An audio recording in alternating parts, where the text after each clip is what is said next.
Hello guys, good evening. Welcome back to another new vlog.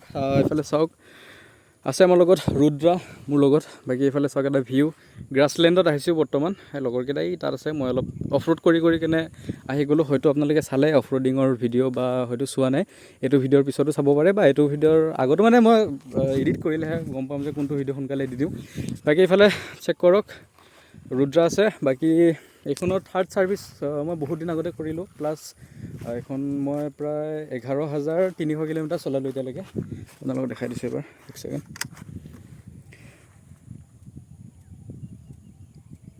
ইয়াতে গাছক 11312 kilometre so 11312 কিলোমিটাৰত কিমান কি এক্সপেৰিয়েন্স হল কেনেকুৱা লাগিল চলাই দেন ডমিনাৰ 400 খন আপোনালোকে ল'ব পাৰে নে নোৱাৰে বাকি আৰু যেহেতু এখন ডাউনগ্ৰেড কৰি কেনে 350 কৰিব সো সকলোখিনি কৈছো ভিডিওটো হেকলৈকে চাই থাকক যদি ভাল লাগে লাইক কমেন্ট শেয়াৰ সাবস্ক্ৰাইব কৰিব নপাহৰিব যেহেতু বহুত দিনৰ মূৰত ভিডিও বনাইছো অকমান উল্টা পুল্টা কিবা কিবি ওলাব পাৰে বাকি আপোনালোকে ইগনোৰ মাৰিব বাকি প্ৰথমতে বলক ভিডিওটো আৰম্ভ কৰো যেহেতু 11300 কিলোমিটাৰ চলালো আৰু বহুত চলালো একচুয়ালি এক বছৰ এক মাহ হৈ গল মোৰ বাইকখনৰ তো বহুত বেছি চলাই দিলো প্ৰায় এক মাহত 1000 কিলোমিটাৰ চলোৱা নিচিনাই হৈ আছে সো মাজতে বহুত প্ৰবলেম হৈছিল বাইকখনত দেন কিবা কিবি হৈছিল বা হেখিনি বাৰু বাদ দিলো কিন্তু বাইকখন চলাই এটা কমফৰ্ট যি কমফৰ্টটো পাইছো বা মই বাইকখন লৈ মই গুৱাহাটীৰ পৰা ঘৰলৈকে চলাইছো প্ৰায় কিমান 120-30 কিলোমিটাৰ চলাইছো তাৰ আগত মই ডমিনাৰ চলাই পোৱা নাছিলো আৰু প্ৰথমবাৰ চলাইছো ভাবিছিলো অকমান আনকমফৰ্টেবল হ'ব পাৰে কিন্তু একদম আনকমফৰ্টেবল নহয় ধুনীয়া কমফৰ্ট আছে বাইকখনৰ যেহেতু এখন স্পৰ্টছ টুৰাৰ হয় বা ডাইৰেক্ট আপোনালোকে যদি নেকেট চলাই কেনে যদি ডাইৰেক্ট এডভেঞ্চাৰত যায় বা ডাইৰেক্ট টুৰিঙত যায় দেন অকমান কমফৰ্টটো অলপ কম পায় কিন্তু এখন যেহেতু এখন স্পৰ্টছ টুৰাৰ হয় এইখনত না আপোনালোকে সেই এইখনত মানে কি আপোনালোকে সেই নেকেটৰ ফিলটো পাব প্লাস লগতে এডভেঞ্চাৰ এডিভি বাইকৰ ফিলটো পাব সো দুইটা বস্তু যদি আপোনালোকক লাগে আপোনালোকক মই ডমিনাৰখন প্ৰেফাৰ কৰিব পাৰো তাৰ পিছত আৰু লগতে 11000 যেহেতু কিলোমিটাৰ চলালো অকনো প্ৰবলেম তেনেকে পোৱা নাই কিন্তু মাজতে মোৰ অইল লিকেজৰ প্ৰবলেম এটা আহিছিল ডিসেম্বৰ মানত সো হেতু অকনমান মানে এটো কিহৰ কাৰণে হল কি কথা নাজানো বাৰু বাকি হেতু বাৰু ঠিক হৈ গল বাকি এতিয়া সাৰ্ভিস ইয়াৰে যেহেতু বহুতে খুদি থাকে যে সাৰ্ভিস থাৰ্ড সাৰ্ভিস এতিয়ালৈকে মই কৰালো বাকি ফোৰ্থ সাৰ্ভিস প্ৰায় 14000 কিলোমিটাৰত হয় সাগে তেনেকুৱাতে হয় 14000 কিলোমিটাৰ মানতে সো ফোৰ্থ সাৰ্ভিসও কৰাম বাৰু বাকি থাৰ্ড সাৰ্ভিসৰ কষ্ট কিমান হল কিমান কি পৰিলে কিমান কি খৰচা সকলোখিনি কৈ আছো ভিডিওটো হেকলৈকে চাই থাকক সো এইখনৰ ফাৰ্স্ট সাৰ্ভিসত প্ৰায় মোৰ খৰচা পৰিছিলে 1900 টকা দেন সেকেন্ড সাৰ্ভিসতো প্ৰায় 2000 মান টকা গৈছিলে মোৰ ভালকে মনত নাই বাৰু বাকি থাৰ্ড সাৰ্ভিসত ইয়াৰ টোটাল খৰচ হৈছিল এফালে চাওক 2347 रुपीस মানে প্ৰায় 2347 টকা সো 2347 টকাত মোৰ থাৰ্ড সাৰ্ভিস মানে 3 নম্বৰ সাৰ্ভিসটো হৈ গৈছিল যত চেঞ্জ হৈছিল engine oil plus oil filter coolant change হৈছিল গাস্কেট তো গিয়াৰ শিফটাৰৰ গাস্কেট চেঞ্জ হৈছিল তাৰপিছত এনেকৈ ক'বাত প্ৰাইমাৰী এটো গাস্কেট মাফলাৰ এটো কিবা হয় ভালকে গম নাপাও বাৰু তাৰপিছত হেকিটা চেঞ্জ হৈছিল বাকি লেবাৰ চাৰ্জ যেহেতু ফ্ৰী হয় 3টা নে 4টা লৈকে ফ্ৰী থাকে লেবাৰ চাৰ্জ তো হেখিনি বস্তু ফ্ৰী হৈছিল বাকি 2347 টকা থাৰ্ড 3 নম্বৰ সাৰ্ভিসত মোৰ লাগিছিল বাকি ইমানো যে এনেকুৱা নহয় বলে 400 সিসি বাইক এখন আপোনালোকে এফৰ্ড কৰিব কষ্ট হ'ব বা সাৰ্ভিস মেইনটেইন কৰিব কষ্ট হ'ব বা অলপ মানে বাজেটৰ ওপৰত হৈ যায় তেনেকুৱাও নহয় ধুনীয়া বাজেট আপোনালোকে কৰিব পাৰিব কাৰণ ইয়াৰ অকল ইঞ্জিন অইলটোৱে প্ৰায় 1700 টকা মান পৰি যায় যেহেতু 1.7 লিটাৰ ইয়াত ইঞ্জিন অইল খায় সো হেকাৰণে অকনমান হেই হৈ যায় ইঞ্জিন অইলতে বেছি গুছি যায় বাকি বুৰতটো ইমান হেই নাই আৰু বাজাজৰ এনেও জানে আপোনালোকে কি বাজাজৰ যোনবিলাক বস্তু বা পাৰ্টস হয় হেবিলাকৰ খৰচা একদম মানে বহুত কম মানে তাৰ পিছত আপোনালোকক মই কৈছো কিয় কম বুলি কৈছো যোনটো ইয়াৰে মোৰ ইঞ্জিনৰ পৰা যোনটো লিকেজ হৈছিল এই সন্মুখৰ পৰা হৈছিল এই ইয়াৰে পৰা হৈছিল এইখিনিৰ পৰা সো সেই গুটে ইঞ্জিন খুলিব লগা হৈছিল দেন গাস্কেট চেঞ্জ হৈছিল মোৰ গুটে অল ইঞ্জিনৰ যিমান গাস্কেট আছে গুটে চেঞ্জ হৈছিল সেই গাস্কেট দুটাৰ প্ৰাইস অকল প্ৰায় 500-550 মান টকা হৈছিল এই দুটা গাস্কেট সক হেড গাস্কেট প্লাস ব্লক গাস্কেট সো এই দুটা বস্তু এড কৰি দিয়া হৈছিল মানে থাৰ্ড সাৰ্ভিসৰ লগতে মই মানে ইঞ্জিন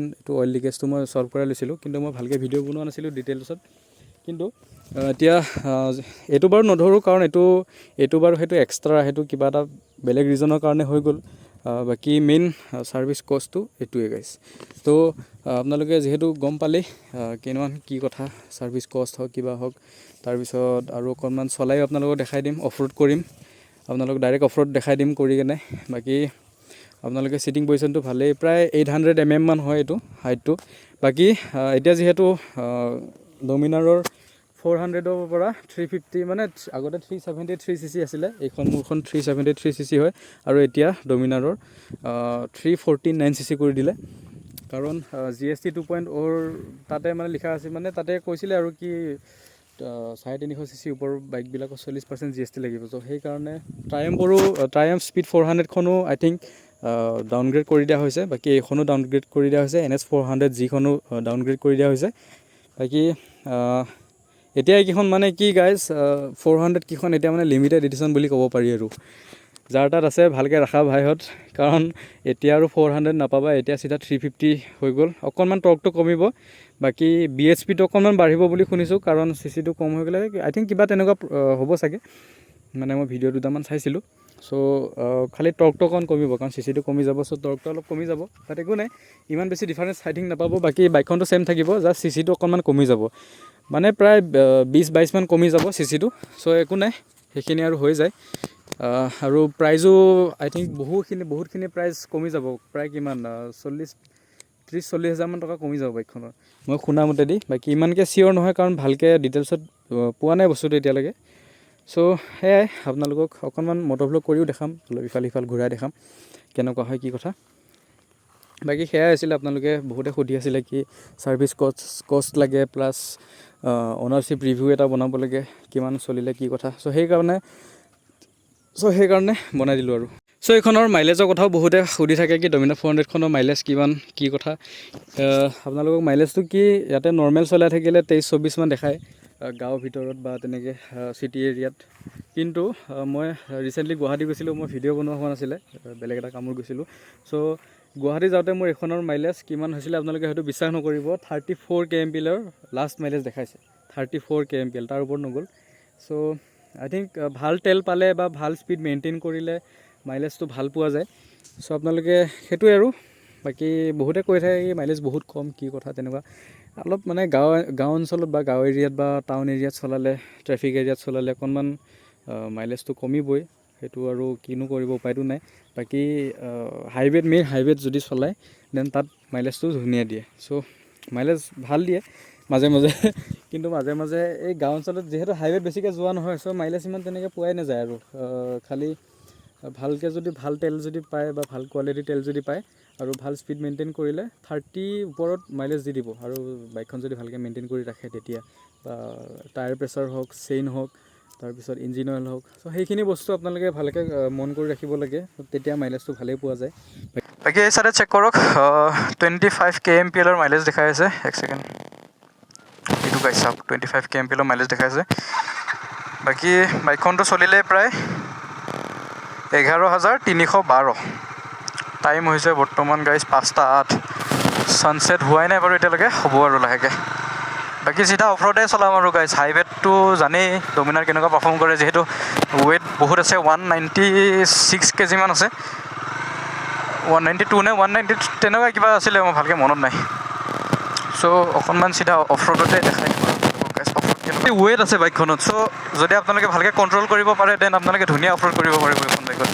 যদিহে নোৱাৰে কণ্ট্ৰল কৰিব, তেতিয়াহ'লে আপোনালোকৰ প্ৰব্লেম হৈ যাব। চ' এইখনৰ লাষ্ট বস্তু এটা দেখাব পাহৰিছিলোঁ আপোনালোকক, এইখনৰ চাউণ্ডটো, বিশেষকৈ চাউণ্ডটো যিহেতু বহুতৰে ফেভৰেট হয়, চ' চাউণ্ডটো দেখাব পাহৰিছিলোঁ। চ' শুনাব আৰু বিশেষকৈ, চ' এইখিনিতে ৰখাই ল'লোঁ। এবাৰ চাউণ্ডটো আপোনালোকক চেক কৰাই দিওঁ গাইছ।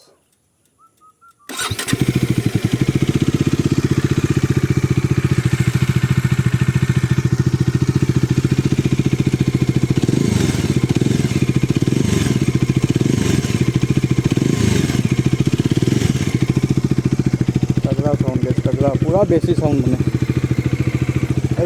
এইখিনি আছিলে, বাই বাই। এতিয়া নেক্সট ব্লগত লগ পাই আছোঁ গাইছ, বাই বাই।